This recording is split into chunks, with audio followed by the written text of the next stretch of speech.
Great. Well, here we go again. Thank you very much, everyone, for coming to watch Mobile Personas 2015. This is going to be a Google Hangout focusing on the research that App Promo, Tap Mobile, and BrandSpark did on the Canadian mobile audience. And we have Jed Schneiderman here, who's the CEO of Tap Mobile. Hello, Jed. Hey, Gary. Good morning. Good. So let's get right into the Hangout. And can you give us a quick overview of Mobile Personas, background of the sample size, what time period, and how the research was conducted? Of course. So Mobile Personas is in its third year. It's the largest study of its kind in Canada, really delving deep into how Canadians use mobile devices, phones, and tablets. We have a sample size of 4,000 Canadians, representing 14 million Canadians. So the 4,000 extrapolates to a total of 14 million Canadians. And the data was collected between October 18th and November 30th, 2014. Great. That's a great summary. Thank you very much. Can you give the audience, what were the three major findings that came out of this research this year? Sure. I mean, I think people have been joking about the year of mobile, and I'd say that the year of mobile has finally arrived. What we see from our data is that between 82 and 90% of those surveyed have a mobile device. And this year, for the first time, we're seeing that tablets have now eclipsed the 50% threshold. So 50% of those surveyed, moms, men, and millennials, all own a tablet. I think the second big takeaway is the impact of mobile on shopping. And so what we've been talking about jointly between App Promo, BrandSpark, and Tap Mobile is how mobile is the new sales clerk. And what we see on average is that over 50% of Canadians surveyed use the phone at some point in the shopping journey, be it taking photos, connecting with friends, looking up coupons or digital flyers. So really, the phone has become a gateway to sort of the outer world to gather more information and inform how people shop. And I think the last is that it's simply too little too late for both BlackBerry and Microsoft. So we've seen steep declines in BlackBerry. And while we saw some interesting purchase intent scores, so I think a lot of Canadians are liking the new devices, overall their share has plummeted yet again. And really it's a two-horse race between Android and iOS. And surprisingly, on the tablet front, we would have expected Microsoft with their Surface product to have made greater inroads, and their share was held flat year over year. Great. And today there was an infographic published in Marketing Magazine talking about the personas and some of the biggest changes. Can you let the audience know which persona changed the most over last year and what was the findings? Sure. I'm inclined to say you'll need to actually look at the full study to really see the breadth of change amongst the audiences. But I think, two really interesting personas that stand out are moms. We saw a 10-point increase in phone ownership year over year. We saw a 14-point increase in tablet ownership year over year. And what was interesting with moms was last year, more moms owned an Android device. And this year we saw big gains in Apple or iOS devices. And from a consumption and behavior standpoint, we saw big increases in video consumption amongst moms on mobile devices. On men, similar patterns, big increases in phone ownership, tablet ownership, and surprisingly more men bought Apple devices this year versus last year. Perhaps it was the larger screen size of the 6 Plus or pent-up demand for new devices. And interestingly, while most people don't assume that men are the primary shopper in the household, we saw a 22-point increase in men looking at coupons on their phones. So people are using the devices. They have a lot more devices. How are apps playing into the equation? What has the research found about app usage in the different personas? So overall, Canadians love their Facebook app. They love games and weather. And what we're also seeing is that specifically amongst millennials, YouTube is very, very important. From a category perspective, the biggest jumps that we saw were both Netflix and music streaming apps saw huge increases on the phone. So people are, notwithstanding what we talked about earlier, using mobile devices to shop and to connect with friends. They're clearly using mobile devices to entertain themselves. Which brings up a good point. So if they're using their phone to entertain themselves, how has the phone affected media consumption, more specifically in television? And I think that the research has some very interesting findings about that, correct? Yeah, it does, Gary. I mean, what the data shows us for the third year in a row, but really the biggest change we've seen to date is that between 40 and 50% of those surveyed are not watching TV through traditional means. And so our data shows that a third of Canadians are watching Netflix. We've already talked about the importance of Netflix on the mobile phone, but it's also quite prevalent on tablets. A third of Canadians surveyed are also looking at content on the broadcaster website, so they're no longer tuning in. So the notion that appointment-based viewing, I think, clearly has gone away for at least a third of Canadians.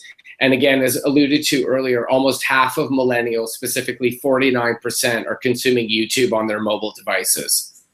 So you talked a little bit earlier in the conversation about being a two-horse race, and the survey is really targeted to brands and agencies and app users. So should they just focus on Android and iOS? Is BlackBerry and Microsoft significant enough, or is that something that they should not consider at this time?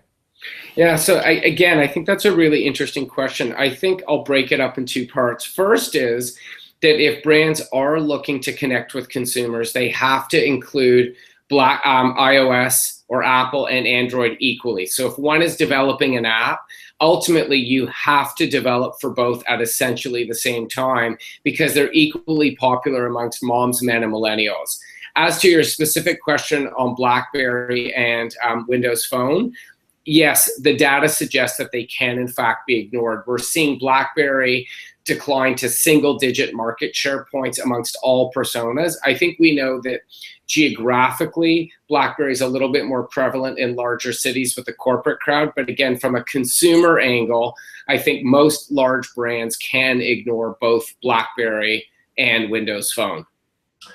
Okay, that's a really interesting point. And so now as we move from the platforms, we also talk about devices. So tablets showed some definite increases in usage, but are brands really, should they consider tablets as well as iPhones and devices? Because everything's sort of becoming now very important in usage, but what about the different sizes of devices? So if a brand is developing content, should it be also for a tablet, for a phone? What does the report tell us?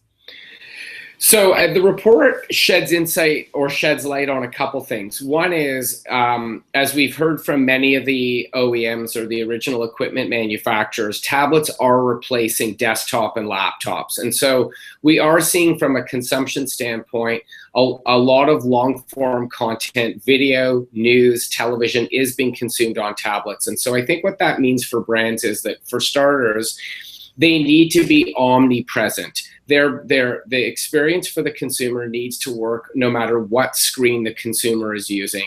And because, again, we're now at over 50% tablet ownership, tablets do have to become part of the mix, either for content producers and or for marketers. What we do see is that the phone is highly functional and utilitarian. So people are using the phone to pull up search information, which is ubiquitous, driving directions, restaurant information, basic information about how to connect with a brand and or a retailer. What we see on tablets is that there's more long form consumption, more shopping research, more e-commerce, more coupon research. And so at the end of the day, brands need to look at all aspects of the mix. They do need to make sure that it's a great experience. There are good technologies that enable brands either responsively or with apps to have a seamless experience. But ultimately, a bad experience with your brand on mobile is a bad experience with your brand.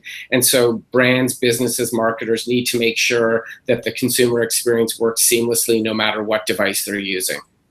Okay, I'd like to come back to the topic of shopping because we all like to shop. And you had talked about, the mobile is becoming a new sales clerk. Does that mean that we're going to go in the store and not see any more people selling us goods? Or can you elaborate a little bit about that? Well, I mean, I think there's an array of implications. I think for starters, retailers need to figure out how service can be a differentiated factor because majority of Canadians are in fact walking into the store with just a range of information, in some cases more than the clerk themselves know about a particular product or category.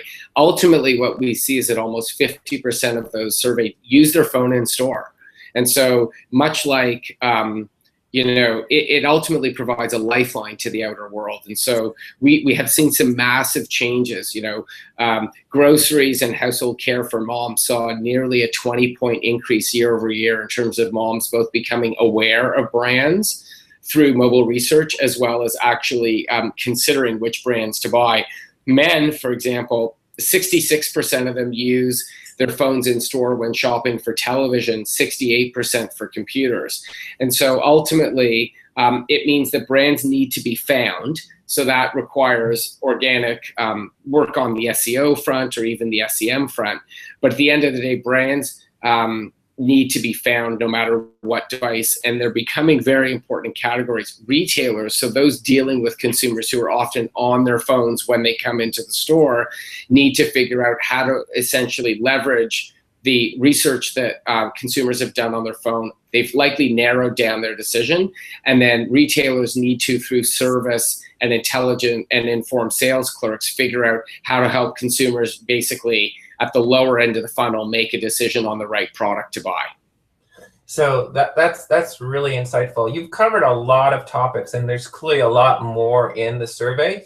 And I think that mobile personas changed this year in terms of how we're going out to the audience. And maybe you can share with the viewers how we've adapted to make it more accessible, price point. So since we've just covered the tip of the iceberg, there's a lot of data. And if you can share to people, the viewers, how they can access this data and what the pricing and the availability of mobile personas 2015. Sure, we've made a couple big changes. I mean, for starters, the website, www.mobilepersonas.com, has all of the information, as well as a very comprehensive infographic that we've published on a lot of the top line data. So device share, content consumption, top apps, some data along the path to purchase. What we've done this year to recognize, frankly, the state of the economy, price sensitivity around buying third-party research, we've made about 4 big changes. The first is we've lowered the price of the overall study. So it's now $7,500 for 150 pages of research, which includes all of the raw data. We also realize that some businesses, some brands, and app developers aren't interested in all of the data included in the study. So for one, people can now buy moms, men, and millennials separately. Those reports are $3,000 each, which makes it much more accessible from a price point. And then lastly, we've broken up the study into 3 discrete verticals. One is apps. So for app developers, app marketers, we have all the key data on operating system share and top apps broken out by categories: lifestyle, utilitarian, content consumption. We've also broken out all the shopping and path to purchase data. So we have about 15 different categories broken out for either retailers or brands who are only interested in understanding how consumers use their mobile phones and tablets along the shopping journey. And then lastly, for those who are interested in content consumption, media viewing habits, which includes television, magazines, and other key data, we've broken that study out. And those studies are now available. For the app study is as little as $500. The other 2 studies are only $1,500, that being the shopper marketing study and the content consumption study. So we're hoping that by still providing a lot of the data to specific audiences, a lot of people will find this very useful. Yeah, I think from a price perspective, it's probably the best and the most cost-effective way to get research in Canada, and it's available today. So people can go to the site, which is www.mobilepersonas, as you mentioned. They can also reach out to you, which is jed@tapmobile.com, or follow you on Twitter at Jed Schneiderman. Or they can also reach Mark Baltazar at BrandSpark, and it's mark@brandspark.com, or myself, Gary, at apppromo.com. So the research is available today. The infographic is available now live on the website, and there was an article published in Marketing Magazine today as well. So thank you very much for your time, Jed. It's been very insightful, and hopefully Mobile Personas 2015 will continue 2016, 17, 18, 19, and onwards. We hope so. Thank you very much for your time, Jed. Okay, thanks, Gary. Bye-bye.